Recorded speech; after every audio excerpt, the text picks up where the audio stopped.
유대계 소설가인 프란츠 카프카는 이렇게 이야기했습니다. 있는 것은 오직 목표뿐이다.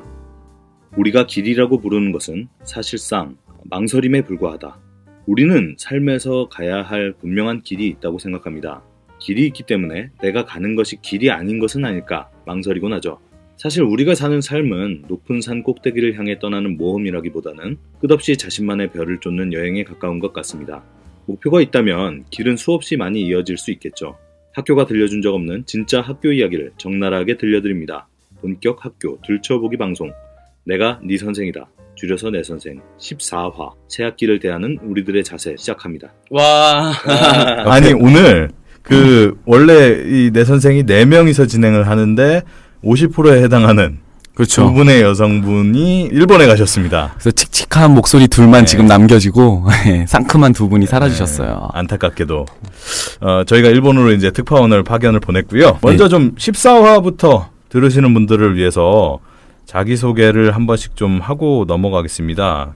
앞서서도 말씀드렸듯이 오늘 개밥님하고 생선킴님이 동시에 일본으로 떠나버리시는 초유의 사태가 발생해서 부득이 안 과장님과 저 둘만 참석하게 됐는데요. 심지어 오늘 녹음실도 없어서 그쵸. 6인실을 빌려서 2명이서 녹음을 하고 있습니다. 되게 횡해요 지금. 네. 개밥님하고 생선킴님 전화로 좀 인터뷰를 해서 자기소개 인사는 드려야 될 것 같아서 네. 전화로 좀 인터뷰를 좀 해보도록 하겠습니다. 여보세요? 여보세요? 네, 잘 들리시나요? 여기는 한국입니다. 네, 여기는 중이신가요? 예, 방송 중입니다. 아하, 학교가 들려준 적 없는 학교 이야기를 적나라하게 일본에서 들려드립니다. 본격 해야지 본격. 본격 학교 들춰보기 방송. 아니 우리가 네, 일본에 계시는 것도 계시는 건데 네네. 일단 자기소개는 해야 될 것 같아요. 그렇습니다. 그렇죠. 네. 저는 여기 일본에 와서도 수영을 한 생선입니다. 진짜 수영하셨어요? 수영하고 왔어요. 지금 통신 상태가 안 좋아서 다시. 후쿠오카 시립체육관에서 수영하고 온 생선입니다.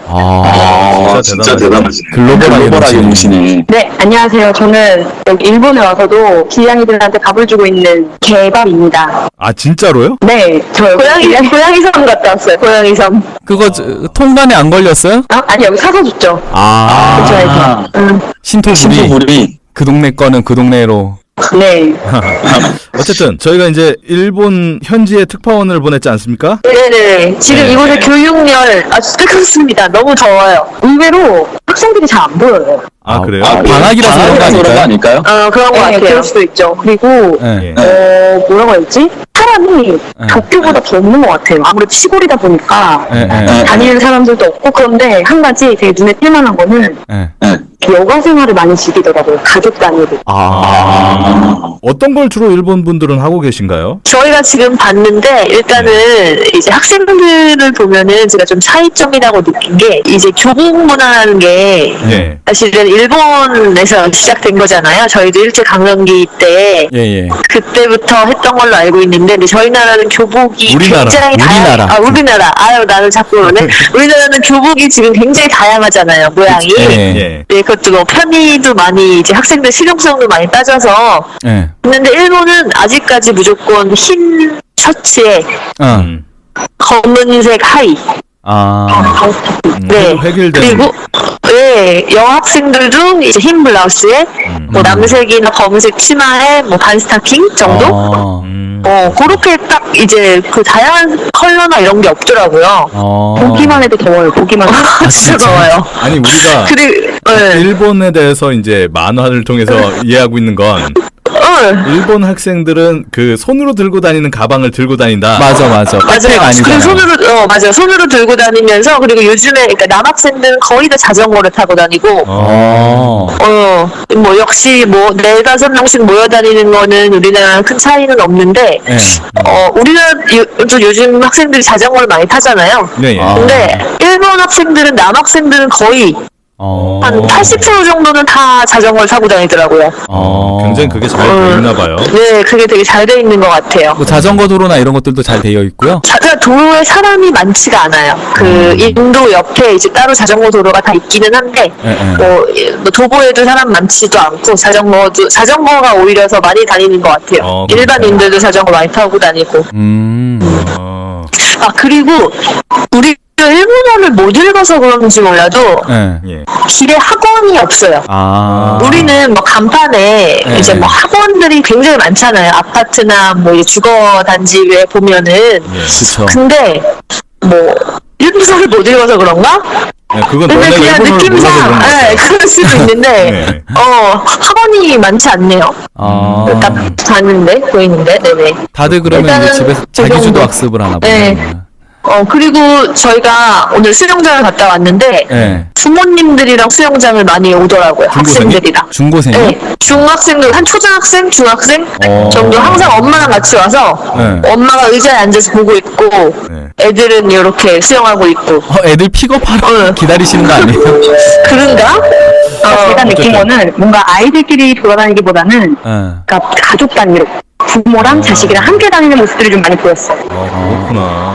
더 어떻게 보면 가정적인 느낌이네요. 우리는 지금 저기 6인 녹음실에서 둘이서 녹음하고 있습니다. 진짜요? 네. 아니 우리 두 명이 그 지금 두 분을 대신해서 방송을 하고 있는데 네네. 뭐 오실 때 와리 같은 거 없습니까? 와리. 와리 있죠. 나 와리 좋아해요. 네, 와리가 중요하잖아요. 농담은 아니었고요. 네네네. 그 진심 어린. 가서 사진 좀 안 많이 그래도 찍어주세요. 안 과장님 위해서 조금 약간 우리 안 과장님의 그런 덕을 고려해서 그쪽도 한번 가보려고 해요. 근데 후쿠오카에 있을라나 그런 게? 아니 근데 모르겠어. 일단은 가보려고요. 나 저기 참고로 다 좋아요. 건담, 원피스, 하이큐 건담, 뭐 원피스. 등등등. 그러니까 냄새 나는 거는 사가는 걸로 아니 하겠습니다. 근데 뭐 그런 거 뭐 있잖아. 막 미소녀 이런 거는 나 별로 안 좋아하니까. 알았어요. 니코니코니 이런 거. 그런 거 말고. 알겠습니다. 건담 이런 걸로. 이 사람들이 진짜로 사적인 통화를 뭐지? 김포로 개인 취향은 따로 카톡으로 보내주세요. 보호해드리겠습니다. 알겠습니다. 제가 굉장히 나쁘끄러운 개인 취향을 가지고 있어서 알겠습니다. 그거는 고양이, 강아지 이런 거 좋아하시잖아요. 팬더 이런 거. 알겠습니다. 그리고 저희가 약간 패션을 지금 원래 일본 패션이 이제 우리나라로 또 이제 가잖아요. 그렇죠. 요즘에 우리나라도 통이 넓은 바지가 유행하는데 일본은 더 넓어. 더 넓어요? 힙합 시대가 다시 오는 것 같아요. 딱 일본 보니까 지금. 준비하세요. 진짜 알겠습니다. 알겠습니다. 일단 알겠고요. 알겠습니다. 거기서 사진 좀 시작할게요. 사진 좀 많이 해서 그 팟빵에 좀 올려주세요. 네, 알겠습니다. 방송하세요. 예쁘게 찍어서 많이 올려주세요. 네, 재밌는 방송 해주세요. 감사합니다. 다음 주에 봐요. 안녕. 굉장히 낯선 분 같네요. 어색하네요. 그래도 되게 목소리가 밝은 거 보니까 되게 좋아 보여요 지금. 이렇게 두 분이 일본 현지에 나가 계셔서 특파원으로 먼저 소개를 했습니다. 그리고 저는 내 선생의 책임 PD 김프로입니다. 명언 덕후. 덕후죠, 덕후. 생활 명언 수집가 김프로 인사드리겠습니다. 안녕하세요. 지금은 열심히 기계를 만들고 캐드를 만지고 있는 사범대 출신 안 과장입니다. 이렇게 좋은 6인실, 4인실보다 시설이 훨씬 좋은 것 같아요 지금. 그렇죠. 여기 마이크 자체가 이거 무슨 전문가들 쓰시는 음악 하시는 분들 쓰시는 장비인 것 그런 것 같아요. 우리는 맨날 평소에는 4인실은 그 동그란 일반 마이크 꽂혀져 있었는데 지금은 뭔가 비주얼부터가 달라요 확실히. 자, 그러면 이제 한 주간 어떻게 좀 지내셨는지 이야기를 좀 들어보면 좋을 것 같아요. 요번 주 너무 더웠죠 진짜. 진짜 더위가 끝을 볼 생각이 없는 것 같아요 진짜. 계속해서 덥습니다. 뭐 아침에 조금 시원한 거 갔다고 하다가도 낮만 되면은 완전 진짜 찜통이에요 찜통. 입추 지났잖아요. 그럼요. 입추가 지났는데도 입추고 나발이고 진짜 덥습니다. 아니 일을 하는데 진짜 가만히 서 있기만 해도 땀이 뻘뻘 나요. 근데 이제 막 뭐 만들면 이제 막 계속 힘을 써야 되잖아요. 그러면은 진짜 움직일 수가 없어요. 좀만 하면 지쳐서 막 퍼지고 그래서 요즘 좀 일 못 하고 있어요. 저기 막 그런 거 있잖아요. 그 몇 도 이상 올라가면은 옛날에 군대 같은 군대 있을 때 30도였나요? 하여튼 이상 되면은 야외 활동 금지. 막 이런 빨간 깃발 걸고 그 빨간 깃발 걸면은 작업시키고 뭐 이런 거 못 시키게. 해병대는 빨간 깃발이었어요. 네, 저희는 빨간 깃발이 올라가면 그날은 이제 야외에서 작업이나 뭐 이런 걸 못 하게 했었어요. 네, 그게 아마 뭐 규정이 있나 보더라고요. 일반 육군은 그냥 뭐 빨간 깃발이고 이런 거 없었는데 그냥 야 들어와 이러면 그랬던 것 같아요. 예. 그래요. 저는 좀 여전히 좀 정신없이 소처럼 일을 하면서 한 주를 보냈습니다. 좋죠, 소. 바쁜 게 좋은 거예요, 요즘 같은 시즌에. 그러게요. 저는 이제 사무실에서 일을 하니까 그래도 뭐 더워도 이제 사무실에 출근하고 싶어지죠. 그렇죠. 이게 참 뭐 누진세 요즘 있고 그런 말도 많잖아요. 그래서 결국 저기 사무실은 또 뭐 사업자면은 또 약간 전기세가 싸다 그러더라고요. 그렇죠. 그러다 보니까 아무래도 피서를 직장으로 사무실로 하는 경우가 있죠. 근데 공장 같은 경우도 원래 에어컨, 그것도 이제 산업용 전기니까 싸게 이용을 할 수 있는데 공장 전체를 돌릴 만한 에어컨이 없으면 그렇죠. 일할 수가 없죠. 그리고 홍보. 저희가 이제 뭐 지난 시간부터 혹시 뭐 주변에 광고하실 거나 뭐 개인적인 것이나 아니면 뭐 자기 사업에 대해서 저희가 들려드렸으면 좋겠는 이야기가 있으면은 댓글이나 메일로 부탁을 드렸는데 아무도 댓글을 달아주지 않으셨기 때문에 그렇죠.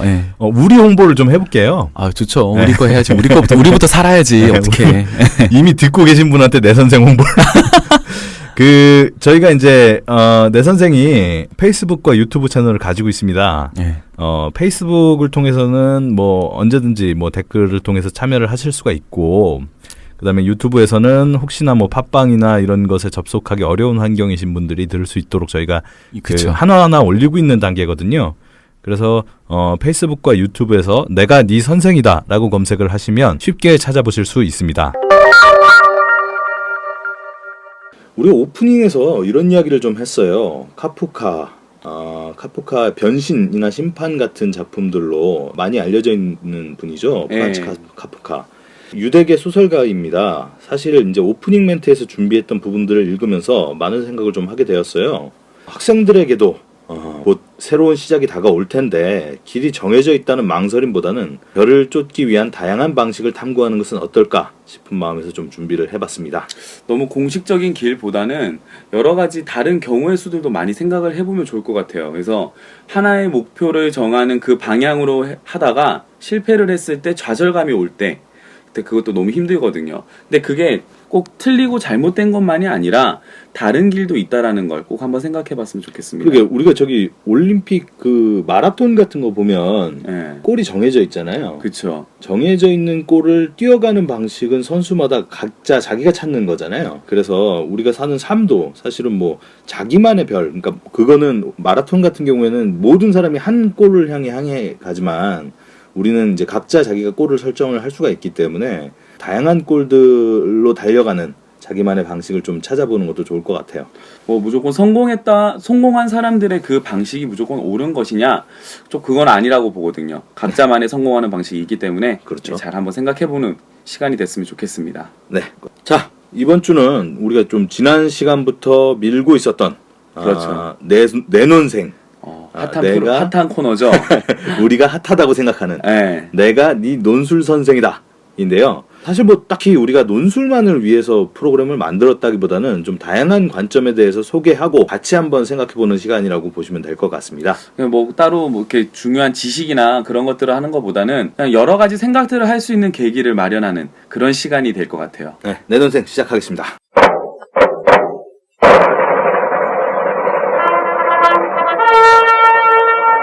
우리가 좀 이번 주에는 올림픽 이야기를 좀 해보려고 해요. 지금 뭐 올림픽 기간이지 않습니까? 예, 그렇죠. 지금 뭐 운전할 때 보면은 올림픽 요즘 새벽에 하다 보니까 밤이나 새벽에 하다 보니까 막 졸음운전 조심하라고 그런 멘트들이 도로에 많이 이렇게 붙어 있더라고요. 그러니까 밤에 경기 보시고 그렇죠. 낮에 이제 업무에 차질을 빚는 경우들도 좀 있는 것 같아요. 이게 브라질 리우에서 열리고 있죠. 리우 대자이로.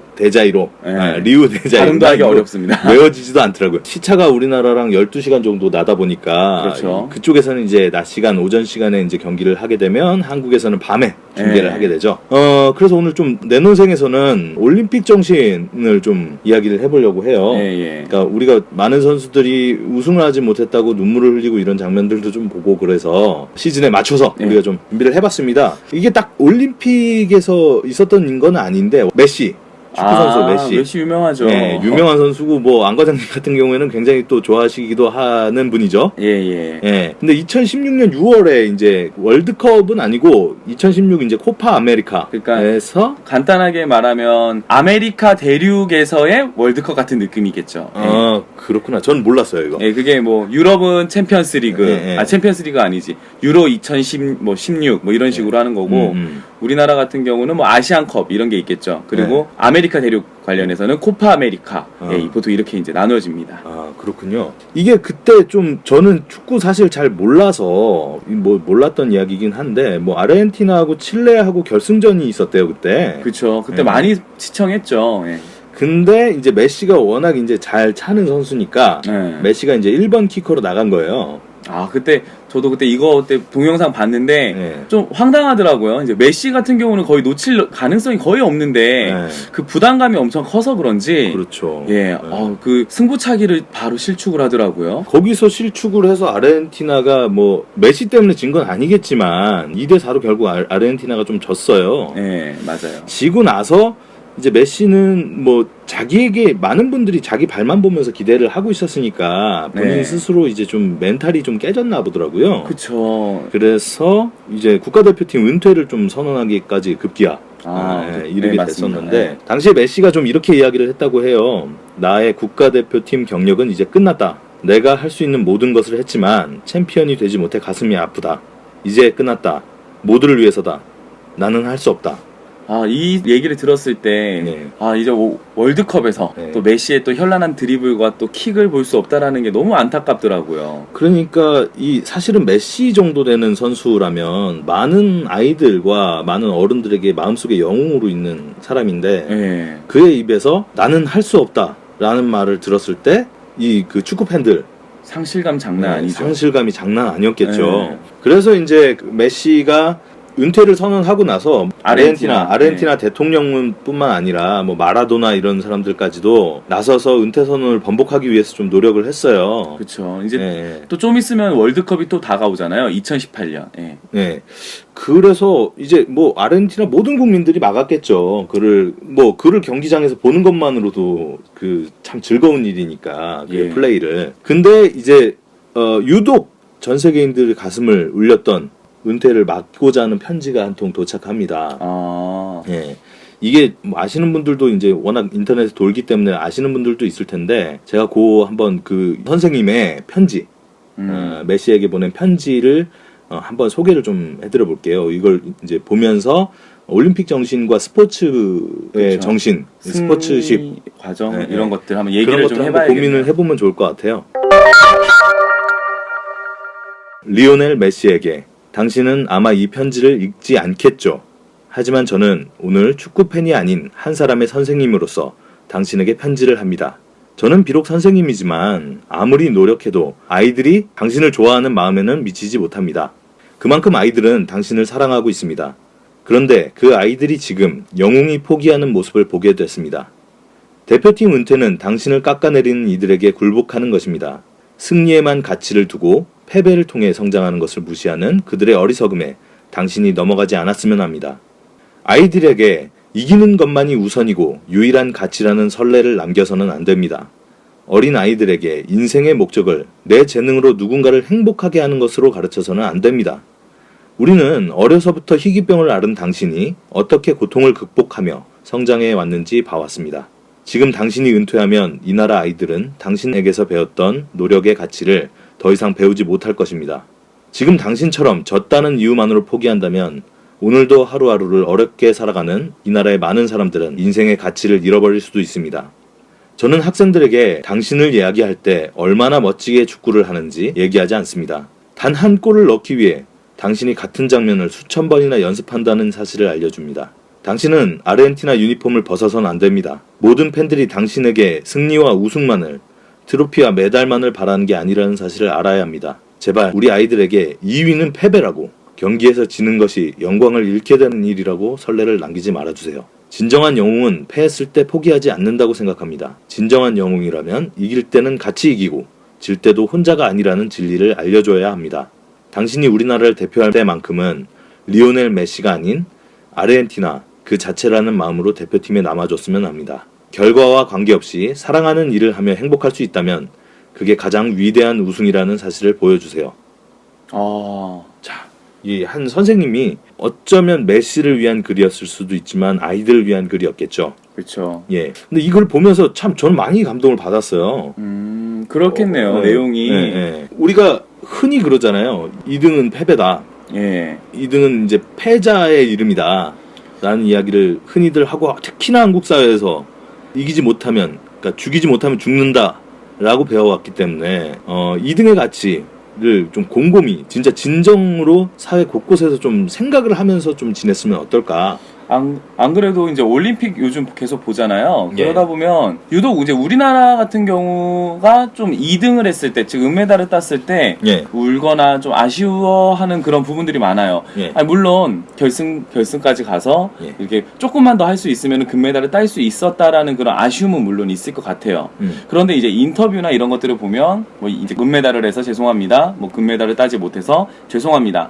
이런 식의 멘트들을 들을 때마다 오히려 제가 더 부끄럽더라고요. 더 죄송하고 미안하고 그런 좀 복잡한 감정이 들더라고요. 그분들이 안 보일 때 4년 동안 고생하시는 거 그거 다 알잖아요, 우리. 그런데 언론이나 매스컴이나 이런 데 나오지 않기 때문에 관심을 좀 적게 가지는 건 사실이에요. 그러니까 아까 그 선생님께서 이제 편지에서도 밝혔지만 이런 거잖아요. 메시가 얼마나 멋지게 축구 경기를 하는지를 아이들에게 이야기하지 않는다. 메시가 그 장면을 만들기 위해서 똑같은 장면을 수천 번이나 연습했다는 사실을 아이들에게 이야기해준다. 그렇죠. 그러니까 그런 것 같아요. 그러니까 우리가 올림픽 경기 요즘 뭐 보면서 단 몇 초 또는 뭐 단 몇 분, 길게는 단 몇 시간의 장면들만 보기 때문에 그게 전부라고 생각을 하죠. 근데 이제 백조처럼 물 밑에서는 정말로 많은 동작들을 하면서 그 장면을 만들기 위해서 수천 번, 수만 번을 연습했던 그 선수들에게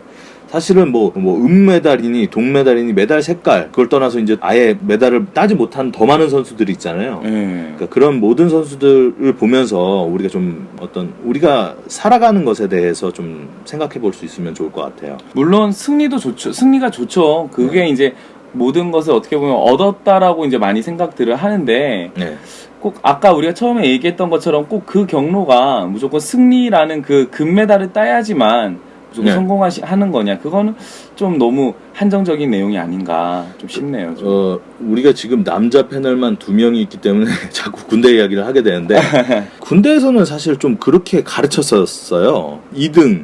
2등은 폐잔병들한테나 붙는 더러운 이름이다. 네, 맞아요. 2등은 죽는다. 네.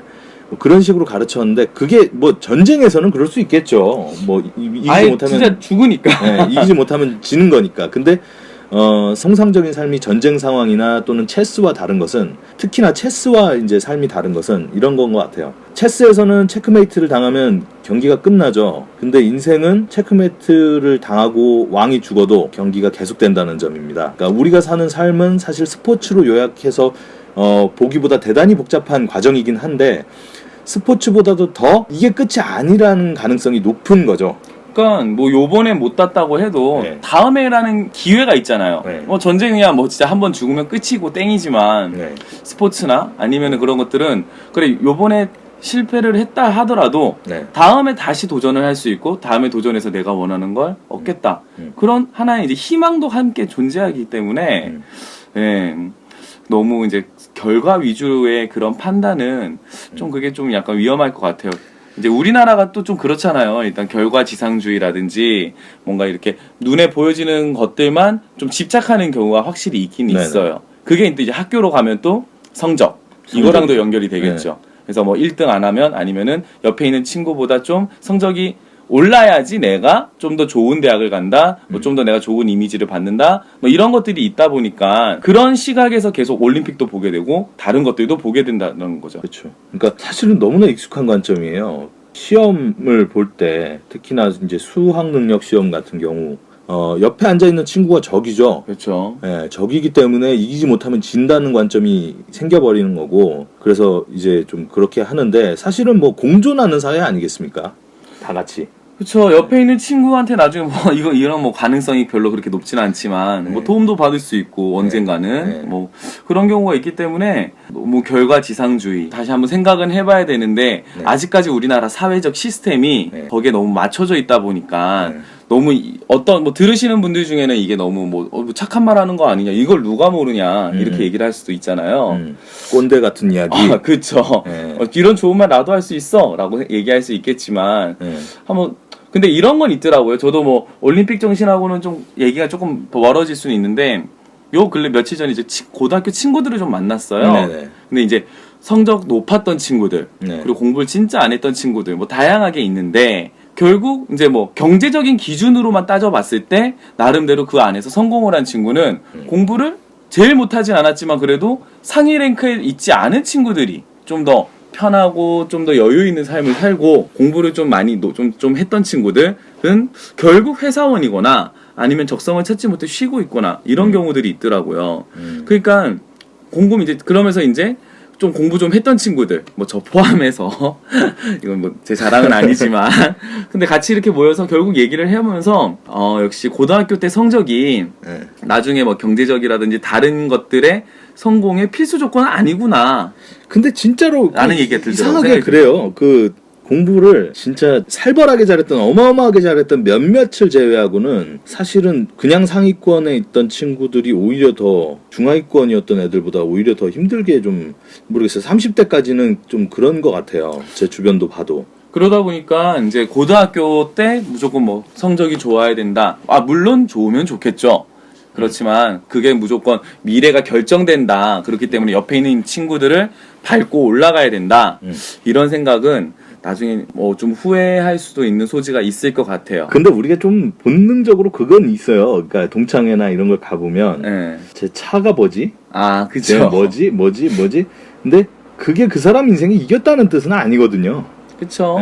그 사람 인생이 이겼다는 뜻은 아니고 그게 행복의 척도가 아니기 때문에 우리가 결국은 행복하기 위해서 사는 거 아니겠습니까? 그리고 이제 또 올림픽 정신을 연결해보자면 뭐 이제 상호 이해, 협력, 이제 협동이라는 단어가 많이 나와요. 네네. 그래서 같은 팀끼리의 협동도 있고 또 이런 올림픽이라는 것을 결국 개최하는 이유가 이런 식으로 스포츠로 여러 나라, 많은 나라들을 한번 하나의 이제 포커스로 한번 뭉쳐보자 이런 의미들도 있잖아요. 그래서 이제 오륜기 다 연결되어 있는 것처럼 이제 그런 것도 이제 보면은 결국 스포츠에서는 경쟁이라는 것을 통해서 목적을 설정해놓고 누가 먼저 그 목적을 쟁취하느냐 뭐 그런 것도 중요하긴 하겠지만 결국 큰 테두리로 봤을 때는 그런 스포츠라는 것을 통해서 각 나라들을 하나의 공동체로 묶어보자 이제 그런 의미도 한번 생각을 해봐야 될 것 같아요. 제가 실제 예전에 어떤 회사를 좀 다닐 때 어떤 게 있었냐면 거기가 이제 팀이 굉장히 여러 개의 팀으로 이제 나눠져 있었어요. 근데 팀 상호 간에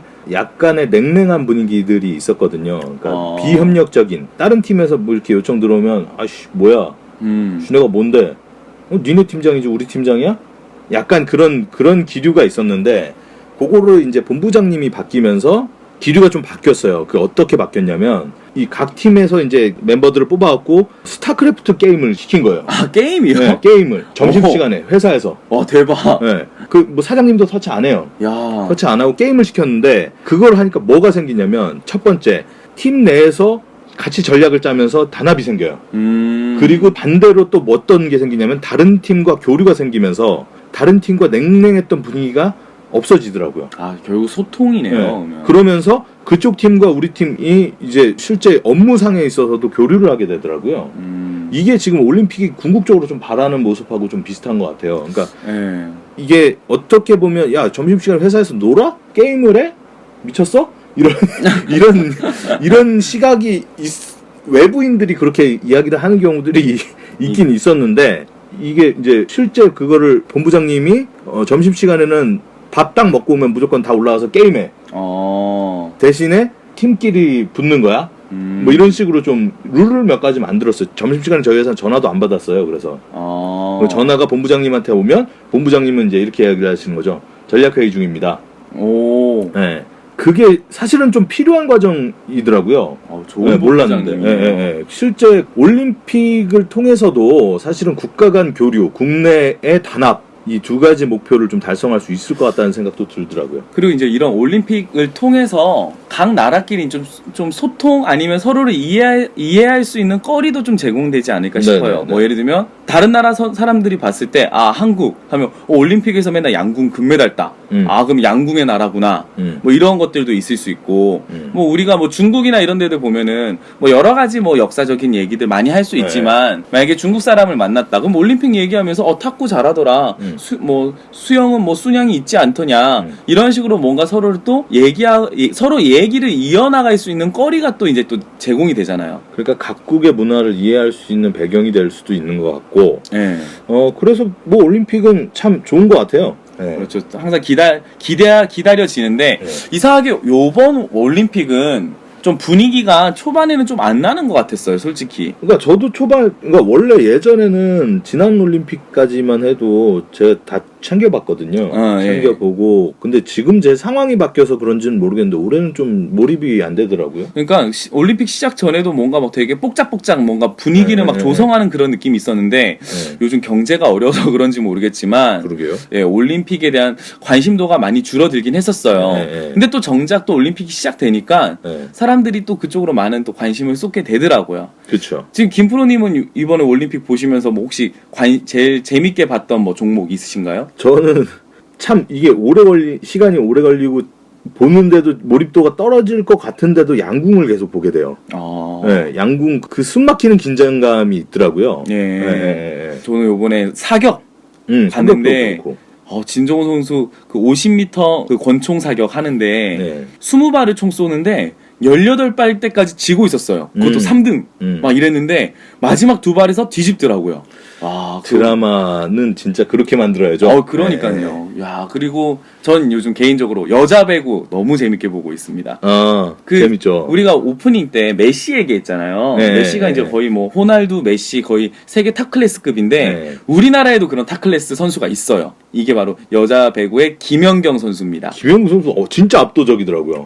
거의 일단 아무래도 이제 다른 나라들과 키에서 이제 우리나라 기본적으로 평균 신장이 조금 좀 딸리는 건 사실이긴 해요. 그런데 일단 김연경 선수 같은 경우는 지금 터키에서 뛰고 있고요. 그러니까 프로팀은. 그런데 유럽 여자 배구 리그가 있는데 거기서 뭐 최우수상도 하고 거의 이제 그러니까 유럽에서 이제 유럽이나 아니면 세계에서 여자 배구 좀 본다는 사람 치고 김연경 선수를 모르는 사람이 없더라고요. 그렇죠. 압도적인 캐릭터더라고요. 그리고 실제 경기하시는 거 보니까 진짜로 잘해요.